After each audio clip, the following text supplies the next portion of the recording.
Howdy there, I'm Stace, and on Friday you're going to be able to jump into my brand new slow cooker course.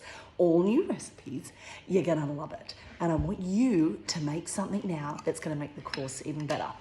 Check this out, hot honey. It's like a sweet chili sauce, only without the crab. You make it in your slow cooker and it's going to be incredible on so many of my slow cooker recipes. Let's make the hot honey. Grab your slow cooker and get 300 grams of the raw stuff in, and then in with your chili flakes. Let it cook on low for a couple of hours. Give it a stir, put the apple cider vinegar in, and then babe, you've literally done it. Get it into a jar. It can live in the fridge. If you've used fresh chilies or the dried stuff, it can just be in the cupboard. Yum. To check your emails first thing Friday morning, because I am doing specials I've never done before. There's actually a reduced price on Friday and you'll get 5 weeks, 5 for the price of 4. But it is literally only for Friday.